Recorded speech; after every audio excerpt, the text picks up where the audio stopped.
Thank you for joining us today. My name is Brad Miller, and this is the Chronically Human podcast, where we have discussions aimed at creating a better world with more individual freedom and less unnecessary suffering. Today, our guest is Scott Ratliff. He plays for the Archers in the PLL, which is the Professional Lacrosse League, and they start their inaugural season June 1st on NBC Sports. We discuss how he got into lacrosse, the spiritual side of the sport, as well as his charitable work as co-founder of the Give and Go Foundation. His foundation provides lacrosse equipment and training to kids in underserved areas around the world.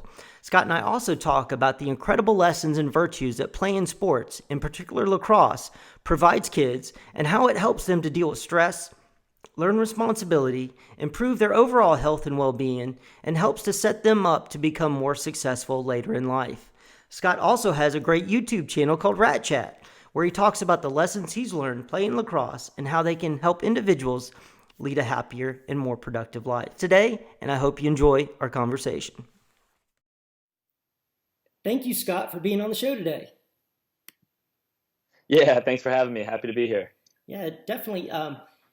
I want to talk to you about your Give and Go Foundation, and I also want to talk about your YouTube channel, Rat Chat. I really enjoyed watching those. And to get your thoughts on the Premier Lacrosse League that kicking off in June. But before we do that, I've heard a rumor that the team that you play for, the Archers, is actually named after Sterling Archer. Is there any validity to that rumor? I don't think so, although I was not involved in the naming process, so I'll have to take that one up the ladder for you. Okay, well, let us know. Okay, that's just what I've heard. I'm a fan of lacrosse. I'm just getting into the sport, and that's due to my nephew Ben. He plays, and so I've gone to see his games, and my brother actually coaches his local team. Now, what do you think? Why did you get into the sport, and what drove you to not only get into it, but take it to the professional level, and then also start giving back at with coaching and also with your Give and Go Foundation? Yeah, absolutely. So I got into lacrosse because of my father. My dad played at the University of Maryland. His story of finding lacrosse is actually probably a lot more interesting than mine. He grew up down here outside of Atlanta and played football and baseball like most growing up here. And in ninth grade, he moved up to Baltimore, Maryland, or just outside Baltimore, Hereford High School. And he describes it. He was playing catcher on the baseball team, and he was sitting behind the plate, and he could see the lacrosse practice going on in the outfield, behind the outfield fence. And he just thought, man, this is kind of boring, just sitting here, like, look at those guys running. He had never seen it before. So at that point, he switched from baseball, and he jumped over to lacrosse and started playing, and played through his 4 years of high school and was a good athlete, and ended up at the University of Maryland on a football scholarship. Mm-hmm. So he's at school early at University of Maryland in the summer, and he played in just like the men's lacrosse league to kind of stay in shape for football. And the lacrosse coach, I think, was familiar with him from high school and saw him playing in that league and came and said, hey, we'd love for you to play both. We've got a spot on the lacrosse team for you as well. And so he went to the football coach at the time and asked if he could do both. And the football coach told him no. So he quit football and he played lacrosse. And, I heard that story at a really young age from him. And he always told me, two things. He said, one, for me, lacrosse was the most fun. Football, everybody who's played, I think, knows how fun football games are. But sometimes practice can be a bit of a grind, and it can get a bit stagnant and standing around like a lot of sports. And so he said, lacrosse was something I love to do every day, practice and games, where football, I really only look forward to the games. And then he said the second thing, and I think this is a really relevant issue now. Maybe my dad was ahead of his time. He mentioned his health. He was like, I didn't think the NFL was probably a realistic opportunity, and I'd seen so many guys with bad knees or bad backs or whatever else, and I just thought that long term playing lacrosse and sticking to that would be more fun and would be better for me. So he did that, and he obviously fell in love with the sport, which led to me really growing up with them. I mean, I had a lacrosse stick before I could walk, and started playing in leagues as soon as I was old enough. Well, fantastic. Well, I think the family is so important with getting into the sports. Like, it's a family connection for me, but I'm just a fan on the outside. And you talk about health concerns. And do you think that's one of the main reasons why lacrosse is growing so fast, is that people who might get into football are putting their kids into lacrosse instead? I wouldn't say it's one of the main reasons it's growing fast. The word I used before, I think it's relevant, and I do think there's probably an opportunity for lacrosse to capitalize on that a little bit. With that being said, lacrosse has concussion problems, as does soccer, as does I think people maybe don't always realize that it's not just football where those issues exist. But I do think, and they're doing a lot of things with the rules in lacrosse to prevent that. And so I think there's an opportunity there. But for me, the reason, it's growing so fast is how much fun it is. It's fun to watch. And more than that, it's really fun to play. And when I was young here in Atlanta and not many of my friends were familiar, my dad used to say is all we have to do is get them out there to play once. And, they won't stop. And he was right most of the time. We take kids up to the tennis courts and do some 2-on-1s and show them how to catch and throw. And, just with how much running and up and down it is, the level of physicality without maybe so much physicality that can make some people shy away, the lots of goals. I just think there's a lot of things about it that are really attractive, not just to play, but also as a fan to watch. Yeah, definitely. That's what I found too, going to local games, especially with my nephew watching him play. He's getting a lot better too, and that's fun to see him progress in the sport. Why do you think specifically lacrosse is a good fit for kids, and what kind of lessons do you think they can learn about life, or what lessons did you learn that you've taken from lacrosse and applied that into your life? Yeah, absolutely. I mean, there's too many to count. So, one thing with lacrosse that goes back to the heritage of the game and how it started with the Native Americans is they call it the medicine game. And I think lacrosse is a very, very creative sport. We love to talk about no two sticks are the same. Every single player on a lacrosse field is unique. Every single stick on a lacrosse field is unique. And so, the lessons you learn from that and you take from that, well, first is, it's an outlet when you're going through hard times. So as I look back over the course of my life, and I really think this is where, when you talk about medicine, at least for me personally, this is where it has served for medicine, as medicine for me is, if you're going through something tough, whether it's with your family, whether it's in school, all the different things, it was always that outlet where you could go out and your mind could be consumed by a sport. If you're out there and you're not thinking about what you're doing with the stick or what's going on around you, you're going to get run over, you're going to get hit, or you're not going to be able to catch and throw. So, it really captivates you while you play it. And there's not a whole lot of time to be sitting there thinking about other things. And, I really believe in the power of that and just being able to get away from your stress a little bit and to have a creative release where you can express yourself and fully dial in on what you're doing. And that's always helped me, as I mentioned, as I've gone through things in life, you come off the field after a practice and you're much more ready and prepared to kind of tackle what you have to tackle, because you do have, that time away from it, and you do have that place where you can kind of go and be happy and be on your own and away from whatever else it is that you're dealing with. So, first and foremost, lacrosse always gave that to me. It always gave me an outlet. Anytime I was struggling, the first thing I do is grab my stick and go find a wall. You don't need a team, you don't need a practice, you don't even need a friend. You just got to find a wall, and you can kind of get lost in it. So there's certainly that, and then there's everything else that comes with team sports. I've been really lucky to have a really successful career. I won a national championship in college. Here I am, playing for 7 years professionally, and I feel like I've lost a million times more than I've won. And I think that's really the kind of lost value of sports, and especially sports in youth, is you learn how to lose. When you're playing, there's so many opportunities to make mistakes every single day in practice. Every single game, something's going to go wrong. Every single season, something's going to go wrong. So having these opportunities in a safe environment to, in high emotion, high pressure situations, to fail and to try again and to succeed and to kind of learn that, that's been the biggest thing that's helped me in life. As you get out of college and you start to move into, the adult world and figuring things out for yourself, all the experiences I had through being a part of teams, through going through those ups and downs, through, learning how to overcome adversity, that's really paid off. And that's why I'm passionate about sharing the sport and passing along those values, because I think if you recognize that, why you do still have the opportunity to play, it gives you a great chance to develop as a person and to grow in your maturity and to grow in your resilience, which, we know is so important in life. Yeah, definitely. That's great, because I've been reading up on sport and the importance of it for kids, and they've been finding out that especially CEOs and people who are successful in business, a lot of times they can trace a lot of those traits that make them successful in business back to team sports or even individual sports. Yeah, absolutely. And again, I really think that comes back to dealing with failure. It doesn't matter what you do in life. The people who can take failure and turn it into their fuel and use it the right away and learn from it and keep moving and not get stuck are a lot of times the people that find success. And you just you get practice doing that in any sport over and over and over again. And, I definitely think lacrosse is unique with how much of a team sport it is, the amount of guys that contribute. And then, as I mentioned, the creativity and the individuality of it, where, every player can kind of express himself. Guys of all different, shapes, sizes, speeds. It doesn't really matter. There's kind of a place for everybody out there, and I think that's another unique part of it. Yeah, definitely. The individuality of it too. You spoke about that every stick is different. Can you elaborate on that? Are you talking about the actual stick, or are you talking about the players?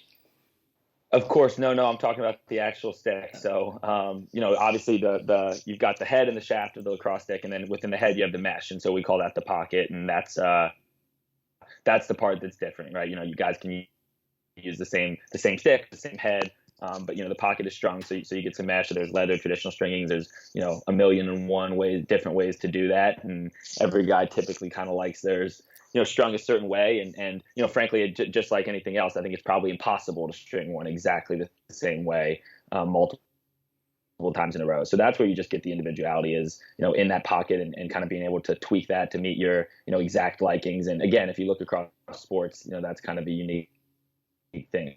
I think brackets and some other things are like that. But for everybody to be out there playing with the same stick that can behave so differently, I think that brings a cool aspect to it. Yeah, I really am fascinated by the gear aspect of it as well, because it seems like there's almost infinite varieties of gear and the different types, and people talk about that a lot. But reading about the work that you're doing with the Give and Go Foundation, that you're really focusing on helping kids around the world get into lacrosse. What started you on that path, and what have you learned by doing that? Yeah, absolutely. So, the Give and Go Foundation started about a year ago. A teammate of mine from Professional Lacrosse named Adam Gittleman, who played at the University of Virginia. We started that together, and it really came about very organically. I had the opportunity about 3 years ago. I'd never been out of the country, besides maybe a drive into Mexico when I was really young. And my whole life and my off time was devoted to lacrosse, and through college, you don't have that opportunity to study abroad. And then I graduated college, and I'm working and I'm playing professionally. And so it took me about 3 or 4 years out of college. And then Adam had called, and right at the same time, he had offered me an opportunity to come down to Nicaragua and work with a nonprofit called Lacrosse the Nations in Managua, where, it was really, going into underserved communities and just bringing them lacrosse as an outlet to get away from some tough situations, and obviously to give them some structure and some opportunity to learn, all these things that we talked about. Basically a week apart, I also was invited to go to Japan through an organization called Chronically. So this one was a little more, they have some established lacrosse universities and things like that, and they wanted to bring some pro players over to run a big camp and do a clinic and, generate some buzz around the sport. So I was, I to both of those opportunities, and within a month, I took both those trips. I did 10 days in Japan, coaching, every single day in a different location there. Got back, was home for like 2 weeks, and then off for Nicaragua and did a week there in Managua, coaching 2 times a day at 2 different schools there locally in Managua.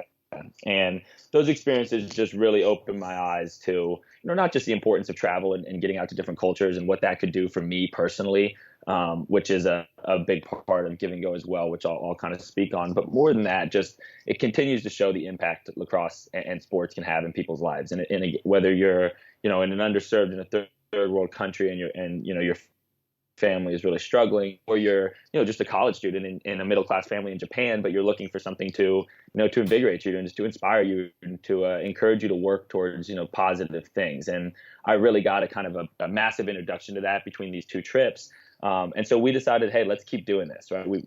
We'd like to travel the world, we'd like to see all these places. What a great way to travel, that when we get there we can meet some locals, we can give back a little bit, coach them a little bit, grow the sport that we love, pass along the values that we cherish from the sport, and at the same time have a ton of fun. So that led to the next trip was a trip through Europe, and some other professional players, Marcus Holman and Will Manny and Drew Snyder, joined in that, and we coached in Portugal. They had about 25 players. They'd found the sport from the movie American Pie, which is actually, believe it or not, way more common than you would think when you go to these foreign countries. It's movies is a lot of times where they find it, and then they look up the rules and they start a club. That's very And cool. so we coached there, and then we went to Barcelona. And when we got to Barcelona, we had talked to some organizers there and knew that they were promoting it and such, but we ended up having almost 70 players from 6 different countries show up to come to this clinic with the 6 of us. And we did 2 days, 4 hours a day. And that was kind of the aha, like, we have something here. There's clearly an appetite. The sport is growing, in Europe. I mentioned Asia, and there were a ton of players in Japan when we were there as well. It is growing all over the world, and the biggest thing that they don't have access to is coaching. And there's another part to this is, a lot of them don't know the story of lacrosse. And, when you're in America or Canada and you talk about what I had mentioned, the values of lacrosse and the way the lacrosse community looks out for each other, the importance of it being a medicine game and those things, we wanted to make sure that as the sport grew, those values grew with it. And so coming and doing these free clinics and obviously sharing it also gave us a platform to teach that and to explain that and to try to encourage them to use the sport the right way so that they could get everything out of it that we felt like we had. So we just kept brainstorming, and Adam and I kind of said, okay, where's next? And we decided Argentina was a good place, and we got in touch with the guys who had organized the national team down there, and that was where the idea for Give and Go was formed. We had success there again, setting up several clinics, had another crazy experience where we're in Trelew in Patagonia, in kind of a town that we probably would never have found our way to because we're there staying with lacrosse players. And we did Christmas and New Year's with their family, and they had a lot of those same values in their lacrosse culture there that we had talked about. So that was an eye-opening experience, and so we came up with the term Give and Go because it's what it's all about. It's going and traveling and giving back when you do it and kind of getting that unique experience. So we came up with the foundation, and we've been working, and the goals with it are kind of multiple. So we take these trips into Central and South America and into third world countries, and again, we're really focused there on supplying them with equipment, bringing them shoes, bringing them set up so that they can play every day, arming the coaches with drills and helping them to get organized and grants with money to get fields and things like that. Are really helpful. Then there's other places like Argentina or like Spain where it has come along a little further. And again, it's really about access to coaches. So the more we can get down there and set up free clinics, connect them with, students or lacrosse players in the States or Canada that would be interested in living abroad for a summer or for a semester and want to coach some youth programs, helping to organize and set that up and provide stipends for coaches to go do that. That's how we can make the biggest impact there. And then the last thing is the fields, the soccer in a lot of these countries kind of dominates the athletic fields. And so helping to fund some field space so that they can have practices and run leagues and providing them with sticks so they can get it down in the youth, that's really where our focus is. So it's developed really organically. Every single time we go on a new trip, we learn more about what other countries and other cultures need to help build this sport.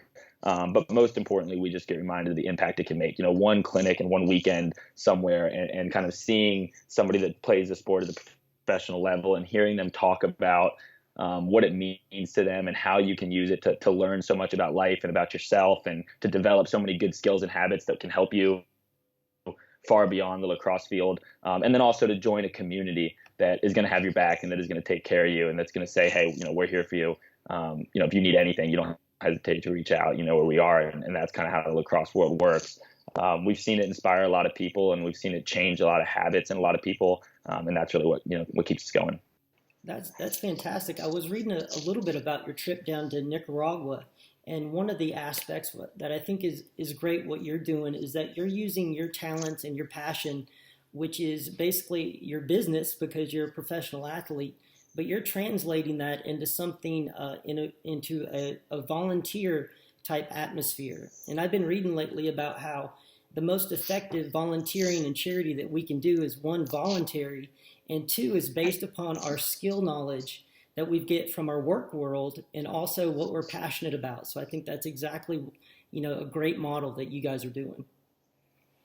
Thanks. Yeah, I appreciate that. And for me, it's what I've come to realize into my professional career is kind of my why with this sport is just the platform that I'm able to get from it. I could go down to Nicaragua and I could do service work and I could certainly make an impact. But when I can twirl my stick 15 times and put it over my shoulder and shoot it into a corner, I seem to be able to get people's attention a little bit more. And so I obviously love to play and am super competitive and continuing to chase, my goals and dreams as a player. But more than that, my motivation behind continuing to drive myself up in this sport is, it gives me a platform to share, like I mentioned, the values that I really believe can be taken from lacrosse. And that's, again, learning to overcome failure. That's, taking care of the people around you and the people in your community, and always making an effort to give back to those people. And then it's, the aspect of using it as medicine and getting away from the stress of life, and kind of having a place to express yourself. And that's all really important and impactful things in my life. So, it only elevates the way that I love the sport, because it does give me the platform to go share these messages with people all over the world. And, I've grown from every one of these trips. And that's kind of that other part to Give and Go, is it's not just about who we're, these countries, and we're going and we're helping them. I mean, out of it, in my opinion. And so if we can set up, more American or Canadian lacrosse players who maybe don't have the platform that we do, to be able to just pop around and set up clinics and get them these same experiences of, okay, you could go to Paris and see all the sights and do that, or you could go there for 2 days and then you could take a train 45 minutes out into a town you never heard of and coach across and meet people there and stay with them and go out to eat with them and really, learn about the culture. That can do a lot for, I think, American kids. And frankly, so many people in the sport come from privileged backgrounds and things like that. So we think it's really valuable for more people to have these opportunities to travel and be humbled and learn and do some of those things. And I think two things that you talked about there, it's a gratitude on the side of the people who are actually coaching, that they're feeling gratitude for the opportunities not only they've had in this country, but helping other people have opportunities as well. And then you guys are bringing hope to a lot of people who are in some really tough spots, especially in Central and South America. Yeah, absolutely. Absolutely. And it's definitely about bringing hope. And again, just bringing structure. Lacrosse the Nations is the organization that we partner with for most of our trips down there. I'll actually be going down to Bocas del Toro in Panama, where they have their other programs set up to coach on their behalf. And, they've seen it work. They've seen kids who, otherwise would have had a hard time probably getting out of the communities they're in, commit to this sport, and they're playing it before school. They're playing it after school. They're getting introduced to coaches through it that have kind of gone on and been able to leave that neighborhood, and they're getting more opportunities. You see kids getting college scholarships. You see kids taking English classes and then getting jobs with it, where they're able to make a little bit more money because of those skills. So that, again, is really what it's about for them. And that resonates so much with myself and with Adam and frankly anybody really that's playing lacrosse at this level, is we understand it. Like without the sport, I wouldn't be where I am today at all. And not just obviously as a professional player, but just as a person in my development. And so it makes perfect sense to anybody who's, grew up playing sports and learned those things out of it, how important it is for kids to have those opportunities. And that's obviously what Lacrosse the Nations is giving them. And with Give and Go, it's really about using our platform to support organizations that are on the ground in these countries, making an impact every day. And Lacrosse the Nations is definitely one of them.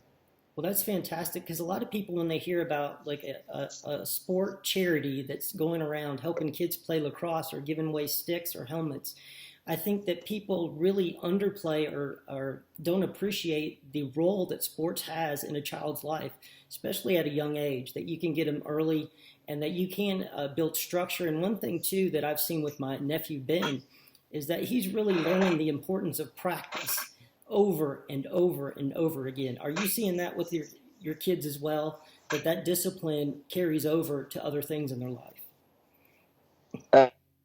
Absolutely. And that's a huge part of it. And again, I think when we travel and teach it in places where it's not as ingrained in the culture to competitively compete at this, it's something they're doing as a hobby. And that there's still a ton of value in that. But when you can go and inspire them to, hey, this is something that I can work at to get better. And the world championships and the national teams are really the way to do that in these countries, whether it's Nicaragua, Costa Rica. There's ways to get organized and set up national teams, whether it's U19 or whether it's at the highest level. And obviously with the Olympics, I think that will help that. But you can give them a path, you can give them something to chase. And we sometimes we have the same thought. We're traveling, we're having the time of our life with some of our best friends, and it's like, how this is our nonprofit, like this is too good to be true. But you do the clinic, and there's a line of 5 to 10 guys or girls that are coming up to you after the clinic and telling you how much it means to them. I'm constantly getting messages from people I've worked with in the past in other countries. I did about a month-long tour through Europe and coached in 7 different countries. And I'm hearing from them saying, I've been in the gym 3 days a week since you left. I've been doing this 3-4 days a week working towards this goal. I've lost this much amount of weight. And what I obviously understand is like, let's go chase it, get on your national team, do that. But really what you're learning about yourself and showing that you can have the discipline to work this hard towards something, that you can learn how to practice at a certain level towards a sport. It's going to go well beyond, what you actually do in lacrosse. You're going to be able to take that same skill set and apply it to your family, to your job, to whatever else, it is that you want to apply. And I'm just so grateful for that, because you get out of college and it's hard for a lot of young people to figure out what to do. But when you come from an environment where you're used to working 6 days a week, where you're used to being in the gym and to spending a majority of the time in your day between school and practice, it's not that much of a shell shock when you're jumping into the working world and you're held to that same level of expectation. Yeah, that's a great point about practicing basically, that you're practicing discipline by practicing discipline. So that's I think that's very important. When I was little, it was either baseball or basketball. I played baseball when I was younger, but today it seems like it's soccer or lacrosse. It seems like lacrosse is just exploding right now across the country. Do you think that is because of the history of lacrosse? Do you think that has a lot to do with it, about how it is a Native American sport and that there are those spiritual values attached to it? I believe that that's a big part of the retention with it. I think for the growth, there's just so many different things you can point at why it's kind of finally catching on and growing, because it actually is the oldest sport in the United States. But I do think that part of it is a massive part of the retention. I just think the culture of the sport is one that, once you do play it, and I've already mentioned having fun, but once you really do learn these values and really once you get to experience it, once you go through something and see the way the lacrosse community kind of has each other's back. And I think that's shown up in nonprofits like the Headstrong Fund. Ken Clausen and the Corlori family has done such a good job with that. But you just see over and over and over again examples of the community, how close the lacrosse community is. And, it's massive now. It's not such a niche sport, as you mentioned, anymore, but it really hasn't lost that closeness, and it really hasn't lost those values of being the medicine game, and of always looking out for each other. So I think that's a big part of when people join the sport, they stay in it. And a lot of times, just as you're describing, all it takes is one member of a family to join, and now all three brothers and sisters are playing, and the parents are, subscribing to Lacrosse All-Stars and doing whatever else. So you can see how quickly it grows once people get community is like. I think it's rare that they leave it. Yeah, definitely. And I think too that once you start playing, I think even just throwing the lacrosse ball around is a lot of fun. So it's kind of an ancillary effect. You have people in your family playing, but then you'll pick up a stick and start tossing around with them. So you feel like you're part of the community too. If you have a dog, you need a lacrosse stick. There is no better. I've seen all these little fetch devices that people use. There is no better fetch device than a lacrosse stick. So my pup, every time I pick up my stick, he gets fired up. And my dad, my sister and I are grown and out of the house, and my mom is still working, and my dad's retired. So I drop my dog Leo off to play with him, and that's my dad's catch buddy. They go up to the tennis courts and he throws the balls and Leo will run it back. And I think he still gets that same medicine out of it, just like you said, just using the stick to play fetch. So I would encourage more people to give that a try, because it is an easy way. You don't have to bend over to pick up the ball anymore. Yeah, that's great, especially for older folks too. Like if they're trying to find something to stay active at, if you got bad knees or something like that, you don't have to bend over. You don't have to worry about your back as much as some of this other stuff. Yep, and that actually kind of brings up one of the other challenges with growing the sport, which is the cost. It's an expensive fetch stick if you're gonna buy a lacrosse stick for that. And that's another place that Give and Go is obviously trying to step up. And again, more than anything else for us, there's so many people in the lacrosse community that want to help, that have extra equipment, that have old stuff, but they just don't have the means to get it where it needs to go, or they don't know where it can really make an impact. So that's another place we're really focused through Give and Go is just being a place where I'm sitting on top of my basement that I'm planning to just fill with donatable gear, and we can load duffel bags and take it with us when we go on these trips. And all it takes is, again, one team's worth of sticks and pads, and then you can give it to a school or to a program who can keep it, and so they can cycle years worth of kids through this equipment. and really start to generate some youth leagues. So the gear donation is a huge part, and we're not just focused on international communities with that. We are also focused on underserved communities here domestically, because there are a lot of places where lacrosse is starting and wants to gain some traction, but they just don't have the equipment or the means to get it. So that's another huge thing for us. So anybody that's out there and listening and has that old gear laying around in their basement or something like that, we're a landing spot for that. So please don't hesitate to reach out. Well, that's a great point. That I think a lot of people want to help and want to do something for others, but like you said, they don't know where to put their efforts and they don't know who to trust when it comes to charities, because a lot of times people feel like if they give money, who knows what that's going to happen to that. But if they're given equipment, then I think a lot of people would feel better about giving equipment that will be used for, maybe generations of people getting into the sport. Yeah, absolutely, absolutely. And a lot of times it's just as valuable. As I mentioned, everywhere we go, there's different needs and wants. And something we focus on is making sure that 100% of all donations are going directly to what we're calling underserved lacrosse communities. So not necessarily underserved communities, but communities where the lacrosse program does not have the organization, the structure, the financing, the equipment that they need. And just like you mentioned, a lot of the financial backing will go directly to places that need that. Will go to these third world countries. Will go to organizations like Lacrosse the Nations that have feet on the ground and are working there every day. And then a lot of these equipment donations can really go directly to places where they're going to grow the game, where it's going to impact the number of people playing. And I think that, again, anybody who plays the sport has kind of adapted that mantra of grow the game and knows how important and how valuable that is for all of us. So, we found that people are really willing to help, and it's moved us along much quicker than we even anticipated with Give and Go. We came up with the idea, actually on a really sad day for us. Unfortunately, our coach at the time, Dave Huntley, had passed away, and he's a legend in lacrosse. He grew the sport in Canada and America. He was Canadian and coached their national team, indoor, outdoor. And so he was a big part of the inspiration behind it. And, we kind of became an official organization 1 year to the day later when we got our kind of letter back from the IRS that we had been approved as a nonprofit. So it's cool to see how fast that's come along and to be able to do that. And, that just goes, really shows the lacrosse community willingness to get behind it and to support this and to see the value in bringing this sport, more places and giving more people the opportunity to play it. That's fantastic, definitely. And I think, too, that you talk about the cost of the sport, and I think early adopters a lot of times bear the cost of R&D, and they develop a market. So the people who buy like the first plasma TV might have paid $30,000 for it, but now you can get one for like $300. And so as the sport grows, I think the economics are gonna really change.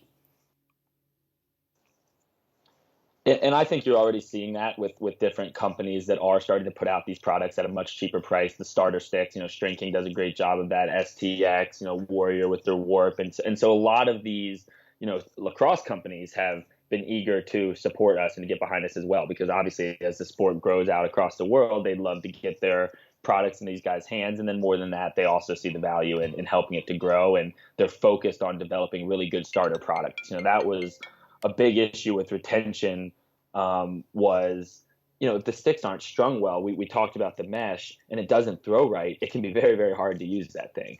So, getting good starter sticks in people's hands where it is going to throw right so the kids can use it correctly and enjoy it and have fun, that's an important thing. And I think you've seen, again, across the board, lacrosse companies have stepped up and have started to produce, really well-strung sticks at affordable costs. And I think that's going to make a big impact in helping the numbers grow. That's fantastic. Here at the Chronically Human podcast, we believe in the free market system. We believe in competition. And we believe that when people are free to innovate and to voluntarily do what they want to do in life, good things happen for everybody. So I think that's part of the story of lacrosse, I think, is that the free market in America allowed for the innovation and for the means to make that happen. And now you're spreading it around the world. And I think along with lacrosse, a lot of those same values that drive the American free market system are really attached or embedded in the lacrosse virtues as well. Yeah, and I mean, I think you're absolutely right. I completely agree, and I think again, the power of lacrosse to take that culture as it grows, corporately, and as there's a lot more money behind it, and you're seeing that with the PLL and the national media attention that it's going to get. It is going to go through what it seems a very intense kind of growing period here, especially lacrosse at the professional level. But to have leaders in the sport that are driven by those same values gives you a lot of hope and a lot of pride in being able to follow them and be a part of the movement. And I think too, I look at lacrosse like I wasn't a real early adopter with the UFC, but I got into the UFC after it was sold. I don't know if you follow MMA at all, but with the UFC, it went through exponential growth once the Fertitas bought it. And that was a time frame where that was extremely niche. And I'm not saying lacrosse and cage fighting are the same thing at all, but as far as like a niche sport goes, I think lacrosse is on that same trajectory to get to that level. The UFC was sold for $4.4 billion, I think, last year or the year before. And what do you think about the prospects of lacrosse becoming America's sport? Yeah, I mean, I think that's a great comparison. First off, and if you look at what Paul and Mike, have done with the PLL, they have studied those leagues. They've been very open about that. They're looking at event-based models. They're looking at UFC. They're looking at Surf League. They're looking at, Rob Dyrdek's Skate League. And what's unique about the PLL is it's the first team sport to really adopt this kind of model. But we have such a unique opportunity to start from scratch, to say, hey, all these existing leagues, major team sports leagues, have been around for so long. There's probably a lot of things they're doing that, if you were starting today, they would do differently. And so, he's done an incredible job, and really, there is no better leader in my eyes for us to kind of drive us forward than Paul and his brother Mike, at really embracing that idea of a modern sports league and what does that look like and how can we best capitalize on it. And, I think you've seen the success of these individual sports, but typically, America loves team sports. If you look at the most popular ones, tennis and boxing and things over the years, but it's football, it's baseball, it's basketball, that are those major sports. And so I think lacrosse does have an opportunity to kind of fill in. I think setting your eyes on one of those big fours is probably a little ways out, but to fill in as kind of that niche team sport, much like the Major League Soccer has done, to kind of rise up and capitalize on social media, capitalize on digital, capitalize on the appetite for something new and kind of the dissatisfaction that is occurring with the NFL and with some of the other major leagues. And, I think it's going to take time, but you've already seen, this offseason, you're seeing lacrosse on major media news networks way more, whether it's college highlights or profiles of college players, or it's, clips online going viral. There's clearly been an uptick in that. And I think that's absolutely a result of what Paul and Mike have been able to do and the buzz that they've been able to draw behind lacrosse. And frankly, the buzz has been less about, the players and the quality and the sport of lacrosse, and more about the business model and the plan that they're putting together to create this modern professional sports league. And again, I think that's really cool, and it's something that all of us are really excited to be a part of, because we know what we can do on the field, and we know that it's going to be an exciting product. So if we can just find a way to get those eyes on us, I think we all believe that we'll be able to drive it forward. Yeah, and with the Premier Lacrosse League, it's a totally different model than the other big team sports. Now, if I understand it correctly, do you guys have like a home city you're attached to with the Archers, or is it just that you guys are going to travel around starting June 1st in Boston and have like a weekend of lacrosse where everybody plays? Yeah, that's correct. So no home city. So they set it up where it's Archers Lacrosse Club, right? Or Redwoods Lacrosse Club, Atlas Lacrosse Club. So no home city that the teams are attached to. And essentially it'll be a tour-based model. So there's 6 teams. The structure of the teams will be consistent with what people are used to. You're signing multi-year contracts. You have your coach who's also serving as your GM and your assistant coaches. The team will stay together, will practice together. There'll be trades and everything else like that. So it'll function very much like what you're used to seeing at a team sports. You'll play a game a week. You'll have the standings. You'll have the all-star game. Team will make the playoffs. Team will make the championship. What's different is that every weekend, all the games will be in one location. So as you mentioned, we're starting June 1st up in Foxborough and have partnered with the Patriots and the Crafts up there. And they'll play 3 games. So Saturday, first game, and I'm spitballing times here. So for the Bell fans, don't hold me accountable, but imagine a Saturday at noon, Saturday at 4, and then a Sunday at 2 o'clock. So you're really coming into town and you're trying to bring an all-star weekend type feel to every single regular season game. And I do think that's going to help the product on the field as well. When you're playing in front of 1,000 people in the same stadium, and it's the same 1,000 people, which unfortunately has kind of been the way it's been for pro lacrosse. It's whether we want to admit it or not, it's tougher to get up. When you go into a stadium and there is an event like atmosphere and all the best players are in the world are there, and you're on national TV. I do think it's going to elevate the level of training and the level of play on the field from guys, and it's a challenge in terms of ticket sales to get fans out for 3 games. But you've seen the success that the NCAA Final Four can have, going to a city and having the semifinals, the Division III semifinals, the championship, the Division III championship, all in one stadium over the course of the weekend. And I think that's really what they're trying to recreate. And I believe it's the right model for us. I think there's a time in the future where there is a following of the sport at the professional level that could allow us to move back and set up shop in cities. But I think for where we're at right now, in my experience here in Atlanta, before pro lacrosse was here, there'd be one major college event, or the professional championship was in town a couple times, and you'd get 10,000 people out at that event.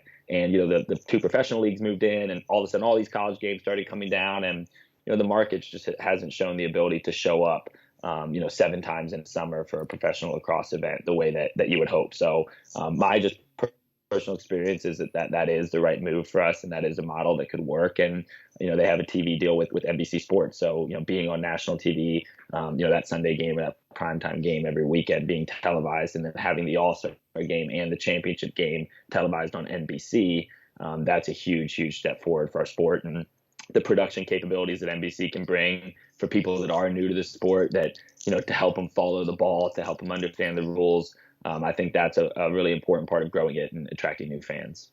Now, are you going to do some more commentating? I think you've commentated on a few games. Is that something that you would like to do in the future?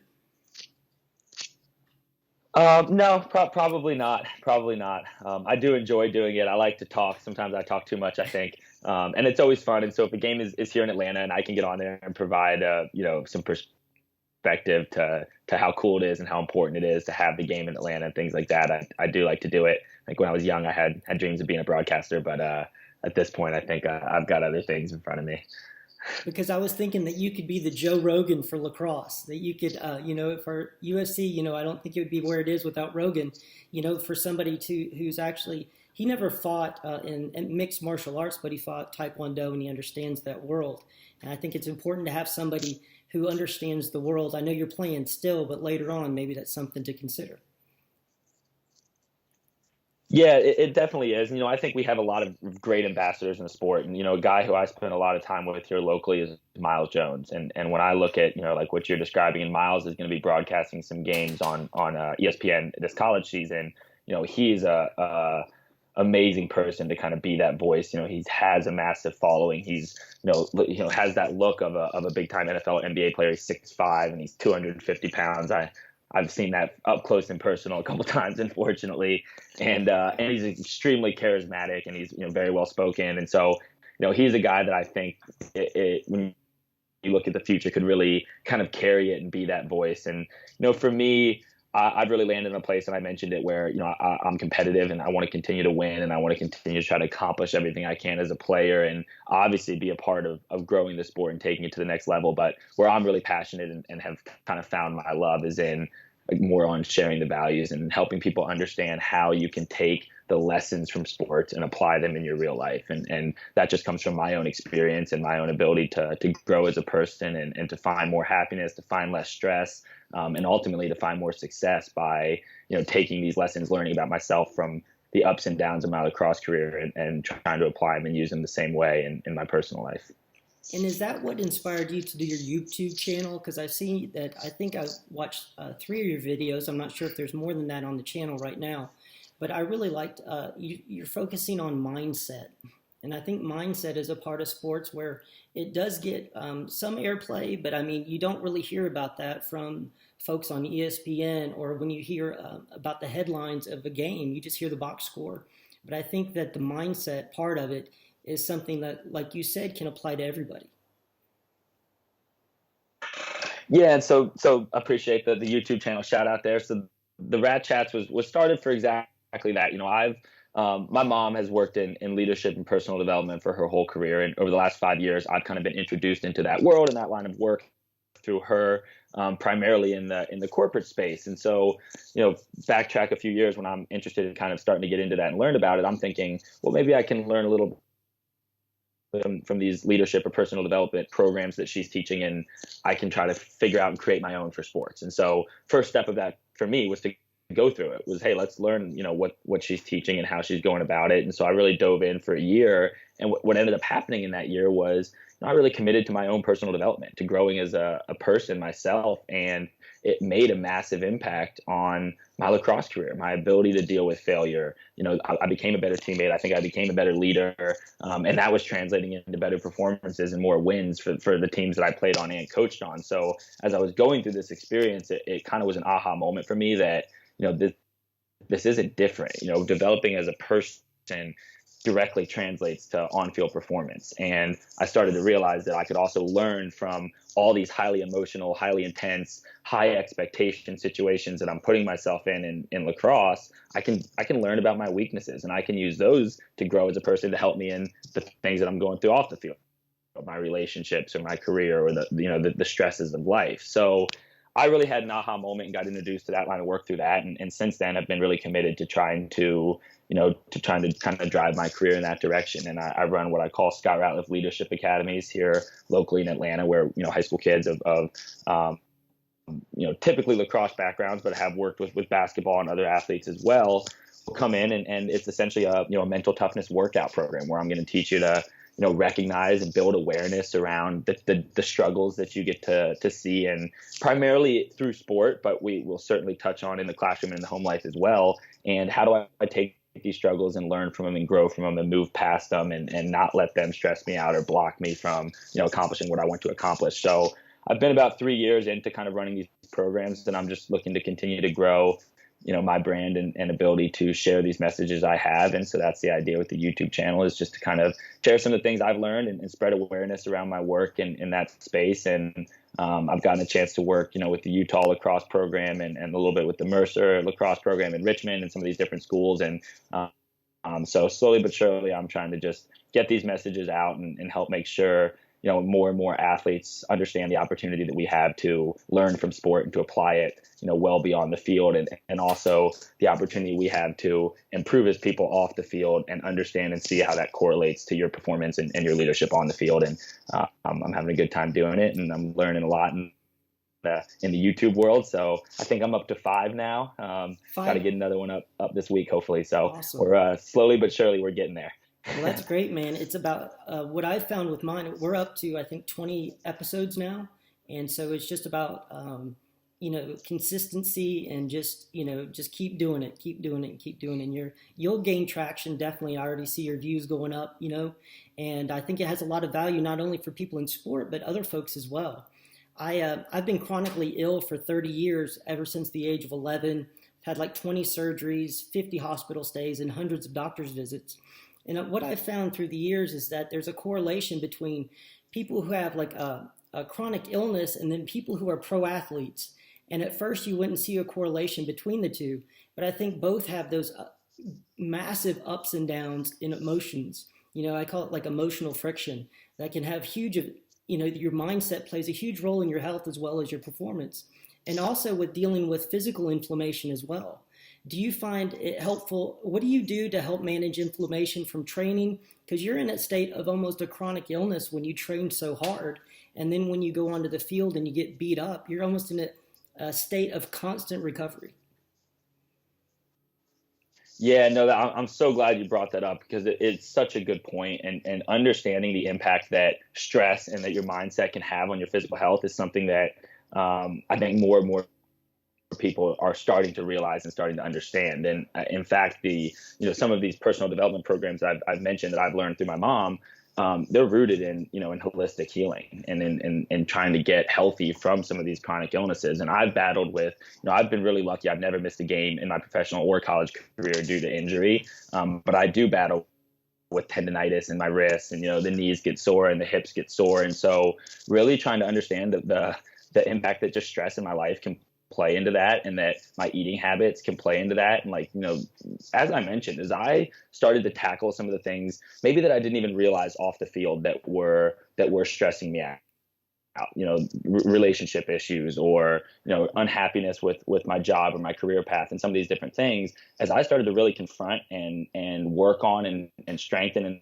those areas, it correlated to my performance on the field. And that came from energy level and just overall feeling of healthiness and excitement to be there. And so just understanding that, I try to just make sure I make it a part of my day. I try to make sure I make it a part of my week. I'm constantly trying to recognize what are the things that are pushing my buttons, what are the things that are stressing me out, and what is that showing me about myself? What can I learn about my my impatience or my judgment or whatever else? And so I'm constantly trying to identify and work on those areas, because I think the more that we bury our stresses, or we hide from some of the things about ourselves that we don't want to confront, we don't want to work on, over long term, that's going to affect your physical health. And so I think about it a lot with my tendon, that my wrist flares up and I'm like, oh, what am I stressing about right now? And obviously there's more to it than that. I mentioned the healthy eating and really just the healthy living, but I just try to keep awareness around it. I like to do yoga. I've certainly changed the way I train, and that's what has to happen as you get older. You go from really, training hard to get better, to a lot of it becomes about recovery, and making sure you're ready to play every Saturday. And so, I do spend a lot more time on stretching. I do spend a little bit of time on meditation. I love to write. And then again, for me, coaching and just being on the lacrosse field is kind of that release. And obviously the games can be stressful, but I find that to be a huge part of my health as well, that I make sure that I get outside and I have that stick in my hands, and I usually feel better when I do. Yep, and being outside I think is important too. We've been disconnected. I read somewhere that I can't remember what it was, a meme of something, that we've been disconnected from our food source, we've been disconnected from nature, we've been disconnected from each other. And I think that sport is a great way just to be outside. Even if I was reading up on sports, that even if you're not good at it, a lot of times, people aren't going to make it to the professional level, but you can still gain all these benefits of reconnecting with really your primal self. Now, do you recognize that as well, that it's an outlet for all of these emotions that are built upon these ancestral pathways that we have that really don't have a good outlet in modern society? Yeah, I think that's exactly right. It's that desire to compete. I love a quote from a football coach, Coach Harbaugh at Michigan. He's like, the body craves contact, and I think it's true, and I think that's where it's kind of a release in that, where if you do have some pent up aggression or some pent up energy, it's a positive outlet, to push that energy into, and it's going to make you healthier, it's going to make you better. So I do think that there's some aspect to that in sports, and I've worked with a lot of kids who have seen their awareness level raised, right? They go in with maybe these expectations, or maybe you're really good at the youth level, but as you get to high school, all of a sudden it's not panning out the way you had maybe hoped, and you're not succeeding as much. And what we work on a lot is getting back to, okay, but what is our why for playing? Why are you playing? Are you playing so that all your friends in school think you're really good at something, and you can go do, and you can say, I'm going to do this at the next level? And if that's your why, you're not going to succeed at the next level when the expectations rise. And so really examining that and realizing, no, the reason I'm playing is because I freaking love being out here, because it's freeing, because I can express myself, because I can hit somebody, because I can be creative. And I think when they get back to experiencing the sport like that is when it can turn back to being medicine, and you're not putting these pressures on exactly what you need to get out of it in terms of a wins, losses, awards, whatever, but you're really just trying to get out of it a great 2 hours of your day every day. Our coach at Loyola, Coach Tim, used to always talk about that. This should be the best time of your day. And even when there's high expectations, and I know I certainly coach my kids very hard and we want to win and all of that, never losing sight of that really, though, let's be real. It's Atlanta, Georgia. 70 degrees, it's sunny, and I'm out here with all people I love playing an awesome sport. And so never losing sight of that, and making sure that whether you want to be that next professional player or you're doing it for fun, I still think that's the reason you should be playing. And I truly believe, and I think this is lost in a lot of high level athletes, you're going to be better if that's the reason you're playing. People think because you grow up being taught that, the Michael Jordan or Kobe, and you have to be this intense, extreme competitor and you can't lose mentality. And it's just not true. There's times and places for that, but you need to be able to take that competitive energy, channel it into something positive, not bring it home with you and be losing sleep or losing self-confidence because of what you are or aren't doing on an athletic field. So helping young people or really anybody to understand that balance, I think can help a lot of people to stay healthy and to continue to find love and joy out of sports, which is frankly really what it's all about. It is, and that's what the whole human experience is about. I think sports is one of the greatest inventions that humans have ever created because it's a peaceful way to cooperate and compete and learn those lessons. Now, as far you mentioned diet and your tendonitis, have you tried like the keto or carnivore diet or the paleo diet, like cutting back on carbs or grains, or what do you do particularly to address that? Yeah, you're getting into my so there's been probably the biggest part of my professional athletic career that I think I've really needed to improve on. And so frankly, up until this year, it has been much more than like an awareness around I'm trying to eat healthy. And for changes for me, I've always been one to try to make really small, realistic changes and compound those and get better over time.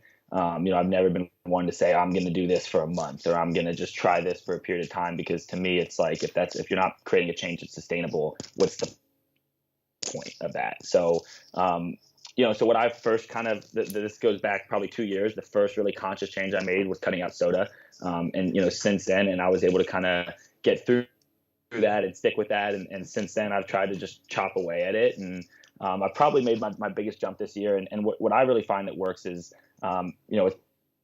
it's not the keto because I do eat the carbs, but is just going with meat and veggies as much as possible. And I do, with the amount that I train and exercise, I try to not make a pasta or rice with it all the time, but I will a lot of times, especially at dinner, because I just can't seem to get the energy if I don't. But it's just getting away from eating processed foods, getting away from eating out. I mean, I'm really on those early stages of taking care of my diet, where I'm stop ordering pizza, stop eating out for lunch every single day, and just get into exactly the Chick-fil-A. So I've been able to do that, and I've noticed it. I always said for how much I train, my body doesn't look like what I feel like it should, and I'm starting to see that change. And I know that's a direct result of the diet, but I also know that it's not easy. When you're working and you're running around, it can be hard. So I do thinking, I am a big proponent of small realistic changes. Start with something that you can sustain. Once you feel like that's become a habit, add on to it, and that's really where I've gotten to. And like I said, now I pretty much just focus on only eating at home, and it's chicken or chicken sausage, and it's veggies, and it's rice or pasta, and that's pretty much it for me. What do you think about goal setting and making these small changes? How long do you find that it takes for something to stick, like a behavior change to stick for you? Yeah, that's a really good question. I think it's different all across the board. But I really think that if it's something that you're consciously doing and you're committing to, I think it's a couple weeks. Mm-hmm. I think with a lot of the personal development programs that we teach, and I'll have kids come in, whether it's once a week or once every 2 weeks, once I introduce this idea of, hey, here's a new habit we're going to develop. Anytime, you're stressed out about something, you're going to try thinking this way. And the first week, a lot of times we're starting to remember it. By the second or the third week, it's clear that you can understand it, you can apply it, and it's starting to become a habit. And I find the same thing with a lot of these changes.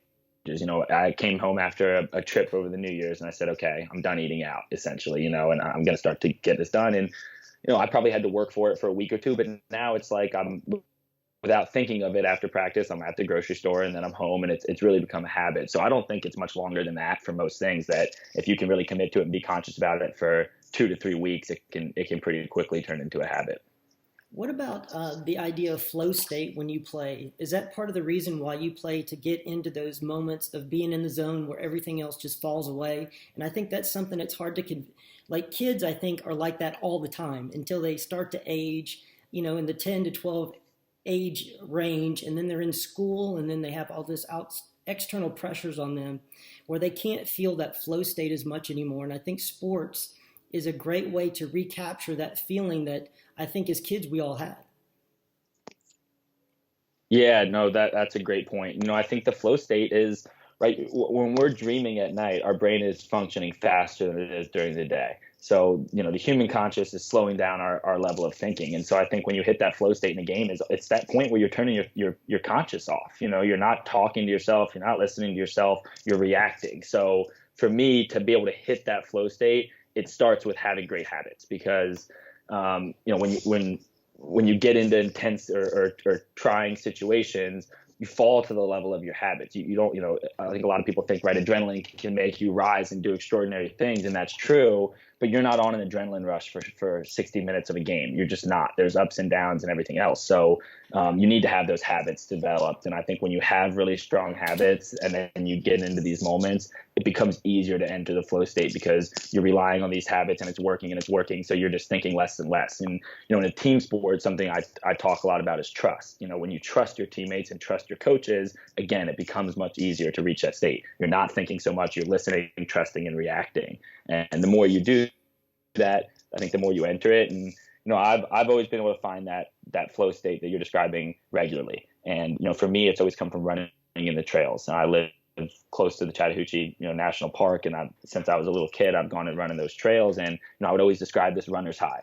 And it's cool because as I get older and I study more into the biology behind it and understand that it is a real thing, and it has to cortisol or the release and everything else. But that state of mind is where I was always happiest, and I felt that I could find it running in the trails because running around a track, you don't have to pay attention to every step. You're running and you can look around and you're thinking or whatever else. You're in the trails and there's roots and there's branches and there's everything else. I mean, you're looking every step. That's all you're thinking about. What's the next step? Where do I have to put my foot? I'm leaning away from this branch. So when you can find things that captivate your thoughts in that way, I think you can enter into the flow state. And that's why, again, for me, sports like lacrosse and basketball, I never played hockey, but I think that's another one that does have this creative aspect to it, that does have so many different moving parts and pieces going on, that doesn't have the stoppages in play. They really allow me to kind of get into that state and find that on what is right in front of me and what do I have to do right here. And I'm not kind of thinking or trying to evaluate everything else. And when you have good coaching and good practice habits, that flow state usually works out for you pretty well on the field. And I think that's a good point too. I think especially young men, we have an issue with young men having a lot of mental issues, in the teenage years, and also young girls now too. Unfortunately, the suicide rate for young women has gone up really dramatically. The numbers are relatively small compared to men, but there's still a huge uptick. And a lot of people are blaming like social media and those type of things. But I think part of it is the lack of competitive sports, the lack of PE, and those creative outlets that people need to enjoy that flow state, because I think humans are built to find flow state in your life in whatever way that you can. And when you're denied that over and over again by either the schooling system or your parents in the home life, then life becomes really, really tough really fast. Yeah, and I think for me that comes back to stress. It's an outlet for stress. It's a way to relieve stress, and I think that we all need that. And the other place that I feel like really could impact that is the education system. We're not taught in school how to deal with our thoughts and with our emotions. We're just not. You're taught how to learn. You're taught how to answer questions, do practice questions, fail, and get things right. Even in sports, you're taught how to lose and how to get over it, and you develop toughness. But where is the course where we're being taught, hey, if you're thinking this, in sports, it's, hey, be tough. It's just get up. In school, it's just be nice. Just be kind. Well, what if I don't feel like being kind? What if I'm super stressed? So I don't think we're really given the skill sets. And that's something that for so long we've relied on parents. You basically learn that skill set from your parents. And, I think that's why we see a lot of those problems is we're not teaching it to kids. And as I've done these leadership academies, the capacity that young people have to understand awareness, to be able to say, identify what it is that's stressing me out, why it's stressing me out, and then to apply some thinking workouts. We can get better at managing our thoughts and our emotions and our habits the same way we get better at practicing lacrosse or learning math. So for me, it's a huge part that's missing in our system, is to help people to understand, if you are dealing with stress or you are dealing with anxiety, as an athlete, I've only known one way to get better at things my whole life, and that's repetition. Finding opportunities to practice, rep.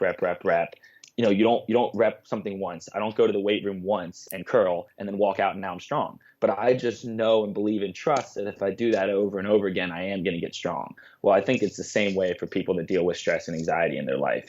You're not going to be able to just fix it. You can't go to one webinar. You can't go listen to one speaker and you're magically just going to get better. You have to learn how to rep this thing. You have to be able to pick out all these moments that are stressing you out, identify what's stressing you and how you're feeling, and then practice it in that moment. And don't put the expectation that I'm going to just be better. Put the expectation that if I practice this for a year, for 2 years, for 10 years, I am going to eventually be a master at it, and I am going to get better at it. And, I've gotten to experience that a little bit in my own family. And I've mentioned going through things myself and seeing it myself and talking with my sister, talking with my mom, talking with my dad, as they've all gone through different things, and we've all kind of applied that strategy to it. My sister has gone through issues with anxiety before, and she's been able to work on it through that and through repetition and through practice. So that's a really important thing for me is to try to spread that message and help people understand that some of those anxieties and some of those issues can be improved the same way you improve anything else you want to improve in your life. And that's through practice and through failure and learning and getting better. And I go back to why sports is such a great outlet for that, because if I teach the kid how to recognize, when he's lost a game, why it's upsetting him and how to get better at it, well, then I can say, hey, don't you see how that can apply when you fail a test or when you get yelled at by mom or dad or here or here or here. And now all of a sudden you have 10 different opportunities in your day to practice building some of these habits and some of these emotional skills. And I think that's where you can really make a long-term impact and see people grow. And I think too, it's not only for kids, but for adults too, because, everybody struggles with those ups and downs. And I think the lessons of sport, sometimes as we age, we forget those, whether you've had, sometimes it might be a negative experience with sports, like some people have, but overall, I think it's a positive way for kids to spend their time to learn the virtues and values that you were just talking about. Now, Scott, where can people find you on social media and the work that you're doing with your Give and Go Foundation and also with your leadership work? Yeah, so obviously I'm on Instagram and Twitter. It's Scott Ratliff 2 on Instagram and SRAT2 on Twitter. The best place to find me is I do have a website. It's scottrat.com, SCOTTRAT.com. And you can kind of get linked up to the Give and Go Foundation's website, to my work in leadership and personal development, to the Premier Lacrosse League, and everything else I've got going on. So that's a great place to try to connect. And I'd encourage people to reach out and I always love connecting and interacting, especially on these topics. So appreciate you reaching out and giving me the opportunity to come on, and hopefully we can do it again sometime. Maybe when I get the Rat Chats podcast going, I can return the favor and invite you over. That would be fantastic. Anytime, Scott. I'd be glad to do that. I urge everybody to go to scottrat.com, check out what Scott's up to, because these life lessons are not just for sport. They're not just for kids. They're for everybody. And I think we can all use reminders of the things we probably already know, but the things we're not practicing. So I really appreciate your time today, Scott, and all the great information. Yep. Thanks again for having me on. Had a blast. Yeah, definitely. And thank you, everybody, for listening today. And we will see you next time. Bye-bye.